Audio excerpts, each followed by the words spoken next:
asalaamaaleykum mbokk yi ñu ngi nuyu ñëpp ku ne si tur ak sa sant di leen jaajëfal bu baax vraiment di remercier presse bi nga xam te ne ñoo fi teew et di wax ni gannaaw bañ sante yàlla ñun waa association AMT bu Thiès ñoo fi dajee tey pour waxtaan. et donc li ñu bëgg a wax nag dafa bëri ma ànd ceeg ku mel ni suñu vice président Richard Ndione ànd ceeg suñu secrétaire général Tidiane Ba ak suñu trésorier Moustapha Gueye ak Zal Mbacké ak Fulgence Alobas Diédhiou ak Mohamed. donc daal tey nag li ñu dajale fii mooy ñëpp xam nañu musique moom la ñuy wax bu ñu nee AMT ni musique te donc ñun waa AMT association la boo xam te dañuy yëngu ci secteur du musique mu nekk la région de Thiès et du diaspora. tey nag dañu bëggoon jàllale loo xamante ni wax dëgg yàlla bëgg nañu àdduna bi yëpp dégg ko su ko defee lépp loo xam te dañu koy jànkonteel ak ay difficulté ñu mun ñu koo jàpp ñu mun ñu cee jàppale ba lépp loo xam te ni nekk na suñuy jafe-jafe ñu dàqal ñu ko. kon donc maa ngi remercier ñi fi teew ñëpp muy ñi ma war a àndal ci liggéey bi di jaajëfal tamit ñi ne ci biir AMT bi yëpp. également aussi au passage di nuyu suñu monsieur le maire di nuyu le gouverneur de la région de Thiès particulièrement di nuyu tamit suñu chef religieux yëpp muy kilifa diine yi ak kilifa aada yi ñu leen di jaajëfal bu baax di bàyyi kàddu bi sama vice président Richard Ndione. Voilà, merci. C'est d'abord de remercier la presse qui est là devant nous et pour vous dire qu'on a créé nouvellement une association des musiciens de Thiès, cause pour vraiment régler les problèmes des musiciens. Et aujourd'hui,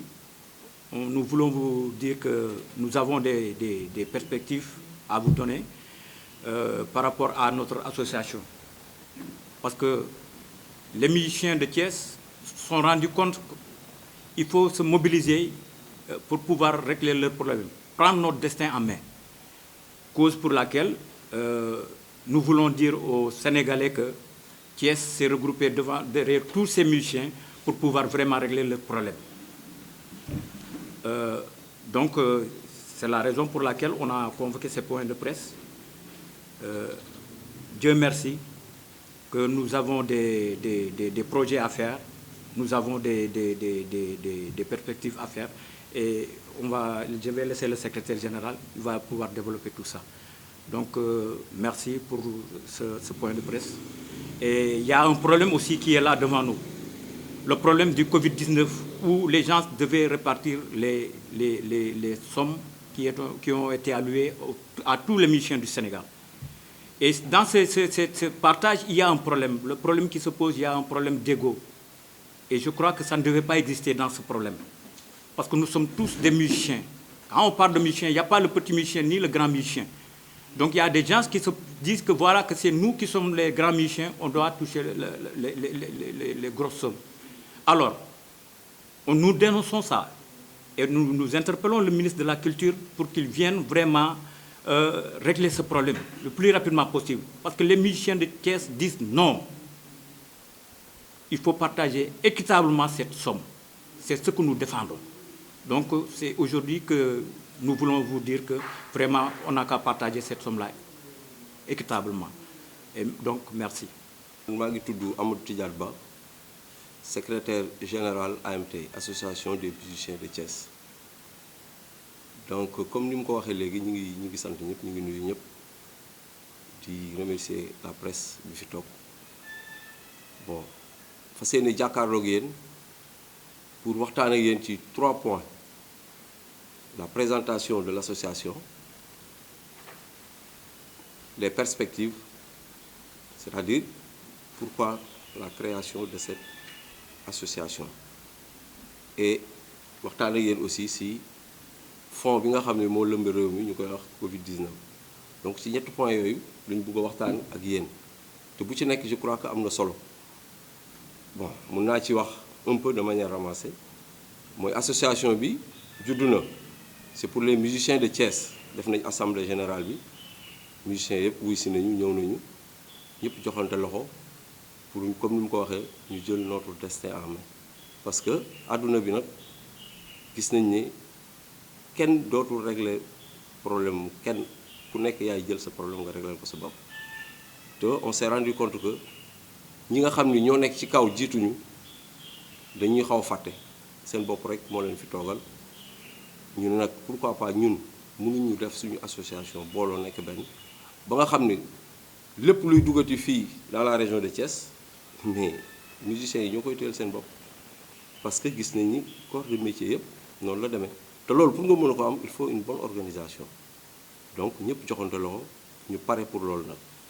donc liñ ci war a régler yëpp bari na de manière détaillée xëy na le président bu ñëwaatee wala les autres dinañ ko gën a détaillé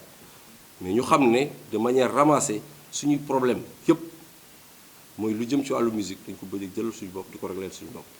donc loolu mooy perspective yi peut-être maintenant pour Covid bi gars yi aussi dinañ ci dugaat tuuti mais il faut man daf ma wax parce que dafa nekk lu ma xam ni daf ma ñor parce que dama ci dégg ay intervention yu bari à la télé mais dama rus il faut que Sénégal xam ne musiciens yi ñun dañoo rus parce que li ñu doon xaar ci yenn yi les soi-disant ténors ñi nga xam ne nee nañ ñoo ne ci kaw li ñu doon xaar ci ñoom mooy ñu tette seen rakk parce que man dama jàpp ne su fekkee ne kër njël bi dafa doyul ñi gën a mag ñoo ko war a bàyyi ak seen rakk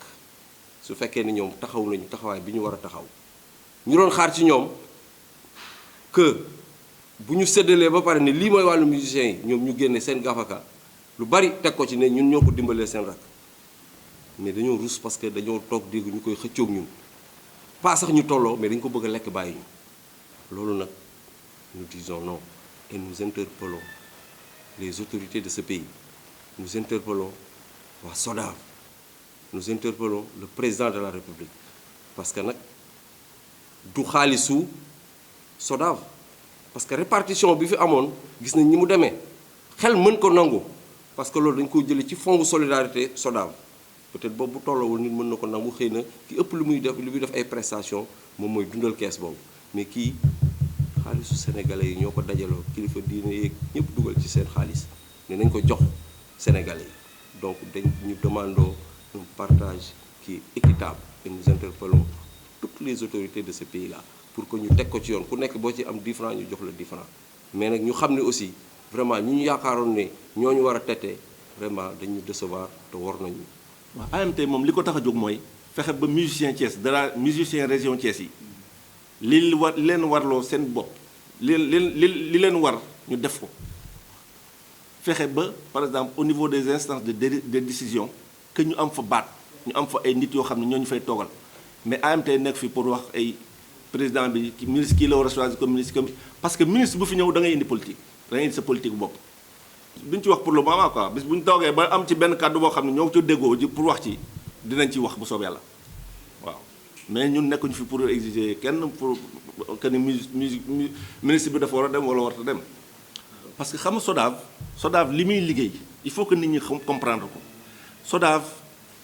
musicien bi dafa am droit maanaam bu tëggee benn morceau bu tëggee ci tënk bu tëggee benn morceau dañuy déclarer par exemple morceau bi diw moo ko tëgg kii moo ko arrangé kii moo ko composé ñii ñoo ko joué moo tax depuis bi ñu créé SODAV mu am les droits voisins mooy droit d'interprète droit de les danseurs et tout ça les instrumentistes et tout ça ñoom daaw ñu fayee ko droit léegi SODAV bi mu ñëwee ñooñu léegi am nañu ay droits mais depuis SODAV ñëw ba léegi ces droits là ñun jotaguñ ko loolu aussi loolu li ñuy exiger la am na li ma dégg grand yi wax aussi lu ñu mën a dégg la quoi parce que aussi SODAV war nañu mën a publier parce que ñoom transparence la ñu wootee mën nañu publier par exemple le fichier des artistes yi nga xam ne ñoo nekk SODAV ñoo xam ñan ñoo war a laal nangam ak nangam parce que si je prends l'exemple de Waa Flash il y a des musiciens de Waa Flash yoo xam ne nekkatuñ fii ñoom bu ñu leen comptabiliser ci ñi war a séddale xaalis bi ñoom seen part kañ lañ koy jox am na ñoo xam ne génn nañu àddina yàlla na leen yàlla yërëm mais ñooñu kan la ñuy jox seen part te lii du fond boo xam ne dañu koy distribuer li ñu comprendre mooy par exemple affaire droit d'auteur mooy li nga fa am bu ñu jaayee ba pare dañuy ñëw ci boîte bi par exemple comme ñu ñëw fii Palais des Arts dem Sams ku nekk par exemple fay droit d'auteur yow boo fa joué da ngay déclarer ni que par exemple man joué naa tel jour tel morceau nangam ak nangam def sa fichier yóbbu ko SODAV xaalis bi waa Palais des Arts di fay bu ñu ko yóbboo SODAV bu ñu distribuer yow dañ lay génneel sa wàll léegi nag fonds bi président de la République joxe du loolu kii fonds de résilience la fonds buy dimbali ñi nga xam ne toog nañ depuis le 14 mars joué wuñu te ñu war a dund fonds boobu lañ leen jox comme ni ñu joxe ceeb bi ñeneen ñi nga xam ne famille démunie yi fonds bi pour dimbali nit ñi la du fonds bu ñuy séddoo au contraire les grands musiciens dañu waroon dimbali ñun dañu waroon renflouer caisse boobu dañu ko waroon renforcer ba nga xam ne dina nekk somme boo xam ne dina consistant une somme consistante pour permettre par exemple musiciens yi nekk fii yi artistes yi nekk fii ñu jàpp ci lu dëgër ak les problèmes qu'il y a la tabaski arrive les trucs problèmes yi buy jóge fu nekk donc loolu dañ ciy war a taxaw bu baax musiciens yooyu ñu wax musiciens yi mag mais une grande personne daa ngay wane sa grandeur léegi sa grandeur mooy démystifier li nit ñi di wax yéen li ñu leen jox kat xeeb nañ ko trop yokk naa ci nangam loolu mooy def nga nekk grand ci xel nekk grand ci jëf nekk grand ci mën-mën nekk grand nekk suñu grand quoi parce que man boo bëggee ma woowee la grand danga may won lu tax ma nekk lu tax ngay nekk grand du nekk grand parce que dañ la ñëpp dañ lay dégg fii ñun musicien lañ xam nañ musique bi nu muy demee da ngay gis par exemple un ténor waajoo xam ne ni musicien la fii Youssou Ndour lu mu fi waxoon ak Habib Faye nee na bi mu toog na tëju na ak Habib Faye pendant combien d'années Habib Faye a façonné Youssou Ndour moo ko defar parce que techniquement li Habib Faye xam ci musique Youssou Ndour am na ay temps yoo xam ne xamu ko woon li mu jàng ci Habib kenn xamul nu mu toll mais Habib Faye Youssou Ndour lañ gën a xam ko Habib Faye nañ waxante dëgg rek ñun musiciens yi ñoo xam Youssou Ndour mais kenn xamul Youssou Ndour et li Habib Faye ñoo xam Youssou Ndour kenn xamul Habib Faye te Habib Faye li mu apporté ci musique influence bi mu def ci jeunesse musicale bi kenn xamul nu mu toll mënuñu ko xayma donc loolu ñu ngi ko koy sant yàlla na ko fekk fa mu nekk yàlla na ko fekk fa mu nekk te mu nekk ay ngëneel mais problème bi mooy il faut que sénégalais yi comprendre lan mooy musique léegi un musicien woykat bi mooy ñëw créer ay musiciens moo leen di fay je peux prendre l'exemple de un Wally Seck par exemple il traite bien ses musiciens moo tax kenn du dem waxuma ni ñeneen traite wuñu bien seen musicien de mais Wally Seck li muy def ci dëkk bi ñëpp dégg nañ ko benn musicien déggu ko mu ñaxtu parce qu'il les traite très bien pour man Wally Seck c'est un grand musicien kooku man mi nga xam ne maa ko mag mën naa ko woowee grand parce que li mu def yëfu grand la barki dem laa ko dégg ci télé mu ni man je ne me considère pas comme un grand je ne me considère pas comme un chef je me considère comme un musicien parce que j'ai été musicien de mon père ñii may jouer tey ñoom ñoo ma daan jouer moo tax li may leen di defal tey du ma ko wàññi mukk parce que xam naa lan mooy musicien donc musicien rek moo xam lan mooy musicien ñun nag ñi ma xam ñoom laay waxal nii muy sénégalais yi dama bëgg ngeen comprendre loolu bu baax te xam ni fond bi du fond boo xam ne dañ koy jox ma Samba wala ma Demba lu ci waaye mënta yokk ngal la nañu bàyyi ñu séddale ko ku nekk am sa wàll Sénégal jëm kanam. est-ce que lu séddale bukki lañ ko bëgg a def. waaw Njuur Bukki Njuur Samba ak bii nii ñeent yëpp ma boole ko jël loolu moo tax ñun tuy suñu xeex la bokk maanaam les artistes doivent se formaliser loolu ci suñu bataille yi la bokk il faut que ñu inscrire lu BSDA ñu mën leen a xam ni kii artiste la kii du artiste du ku nekk mooy jóg ni man artiste la artiste da ngay wane kayit sénégalais an sa carte d'identité mu ngi nii sénégalais musicien la an sa carte SODAV mu ngi nii an sa carte AMS an sa carte AMT mu ngi nii loolu mooy prouver que ni tu es formel te association yi c'est des associations yoo xam ni dañuy am ay récépissé am tout ils remplissent toutes les conditions pour que par exemple ñu légal donc loolu c'est très important loolu ci bataille yi ñi mën a ci lay bokk par exemple que tous les artistes ñu comprendre que ñu bañ a comprendre dinañ fexe ba comprendre sensibiliser leen et on fera des séances de formation sur les droits d'auteur de formation sur les techniques musicaux et tout ça lépp dañ ko ci objectif yi la bokk quoi bis bu ñu duggee ci affaire AMT ba ñuy ciy waxtaan vraiment dinañ ci xuus bu baax quoi mais artiste moom il faut nga wane ni artiste la quoi loolu mooy indi difficulté bi parce que bu fekkoon ni ñëpp artistes yëpp am nañu carte SODAV souvent boobu kenn du ko jox benn association dañ koy yóbbu SODAV rek on saura le fichier on connaîtra le fichier ñu distribuer ko kon heure bi fekk na ku nekk doxi sa soxla waaw. di wax ni association AMT bu Thiès ñoo ñëw tey fii pour andi ay leeral ci fond Covid 19 bi et je pense que comme li ko sama naataangoo yi waxee ñun dañu nekk ay musiciens et je pense que musicien bu mag ak bu ndaw amul te ndimbal gii nga xamante ni le président moom moo ko joxe dafa war a nekk partage boo xamante ni dafa war a équitable ku bëgg nag ëppale wala loo xam te ne da nga ko bëgg a yóbbu sa kër je pense que loolu da ngay liggéey te nit ku nekk war na mën a xam li mu liggéey ak li mu moom ak li ñu ko dénk mais lii ndimbal la goo xam te ne dafa ñëw ci artistes yëpp te ñëpp dañu am ay problème kon ñi ngi ñaan ñi nga xam te ne ñoom ñoo ko yore ñu doxal ko ci yoon te bañ ko yemale Dakar je vous remercie.